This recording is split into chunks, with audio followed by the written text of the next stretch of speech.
তারেক রহমানের বিরুদ্ধে এ পর্যন্ত অপতথ্য ছড়ানো হয়েছে 128টি। জামায়াতে ইসলাম নিজেকে খুব নৈতিক দল হিসেবে দাবি করে। অপতথ্য বলতে আপনি আমাকে ডিফাইন করেন যে কোন অপতথ্যকে আপনি যে 128টি অপতথ্যের কথা বলেছেন, সেই অপতথ্যগুলো কি? আমি কি ধরে ধরে বলবো? হ্যাঁ, ধরে ধরে আমাকে এক দুটি আপনি एग्जांपल দেন, তাহলে আমি আপনাকে ক্লারিফাই করতে সুবিধা হবে। মানে আমি we have to know the মানে what is the definition of অপতথ্য। অপতথ্যটা কি আমাকে জানা দরকার। কোন অপতথ্য? আমি যদি বলি আপনি আই হ্যাভ এ প্ল্যান বললেন, আপনি আই হ্যাভ এ প্ল্যান বললেন, কিন্তু প্ল্যানগুলো স্পেসিফিক করে এখনো পর্যন্ত জনগণকে বলেন। ভাই আমি কিন্তু আপনাকে এটা কি অপতথ্যের পর্যায়ে পড়ে?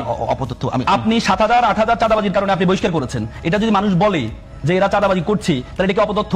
আপনার 13 জন এমপির 5887 কোটি টাকা ঋণ খেলাপি আছে, এটা যদি জনগণ বলে তাদের মধ্যে চোর বেশি, এটা কি অপতথ্য? 52% এমপি প্রার্থী বিএনপির তারা ঋণ খেলাপিতে আছে, 52%, 50% থেকে বেশি। তার মানে আপনার যারা 17-18 বছর ক্ষমতায় ছিল না, তারা 52% ঋণ খেলাপিতে আছে।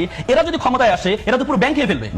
এখন আপনি যদি এরা ঋণ খেলাপি, এরা দুর্নীতিবাজ, এটা যদি আপনি যদি বলেন এরা দুর্নীতিবাজ, আপনি যদি বলেন না এটা অতীতকে নিয়ে আসো, তাহলে কি হলো এটা? আপনি যে কথা আপনি আমাকে বলেন, আপনি তো আমাকে একটা एग्जांपल দিবেন। জামাতের পক্ষ থেকে এই ক্যাম্পেইন চলতেছে, আপনি আমাকে বলেন কেউ চোর, আপনি যদি তাকে চোর বলেন, এটা তাকে অপবাদ কেন হবে? মানে সেটা আমাকে ব্যাখ্যা বলেন।